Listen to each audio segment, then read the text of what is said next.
त्यापूर्वी चौंडीला राजमाता अहिल्यादेवींच्या दर्शनासाठी गेलो होतो. त्यावेळी स्वतः रामशिंदे साहेब आणि त्यांच्या समुदायाचं सगळ्या आंदोलन होतं आणि कार्यक्रम ठेवलेला होता. त्यावेळेस आपण जाहीर केलं होतं की धनगर समाजाला गोरगरिबांना आरक्षण मिळालं पाहिजे.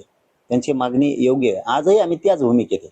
आज त्यांचं सुद्धा मुंबईला आंदोलन सुरू आहे आणि ते बोराडे भैया ते सगळेजण मिळून करतायत. त्यांचा सगळा समुदाय तर ते कोराडे भाऊ ते सगळेच त्याच्यामध्ये आंदोलनात आहेत. तर त्यांना आमचा कधी पण पाठिंबा आहे.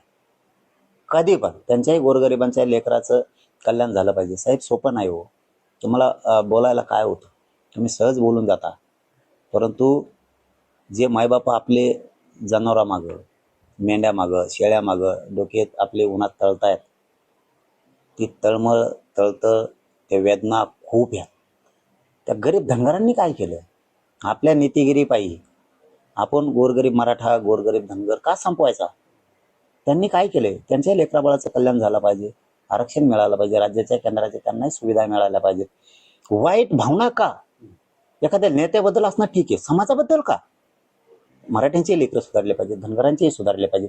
या भूमिकेतून मी 2-2.5 वर्षापासून मीच असा आहे की धनगर समाजाच्या आंदोलनाला, आरक्षणाला पाठिंबा देणार आहे.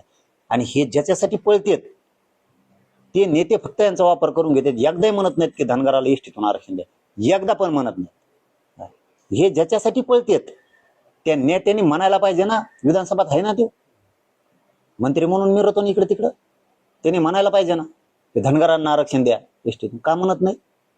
अरे तुम्ही ज्याच्यासाठी मरमर करता ते म्हणत नाही, आणि तुम्ही आमच्यासाठी काहीच मरमर करत नाही. तरी आमची इच्छा आहे धनगरांना आरक्षण मिळायला पाहिजे. आणि ते प्रामाणिक आंदोलन आहे. सगळ्यांनी त्याच्यात उतरून आपल्या समाजाला न्याय दिला पाहिजे. आमचा तर पाठिंबा 100% आहे त्यांना.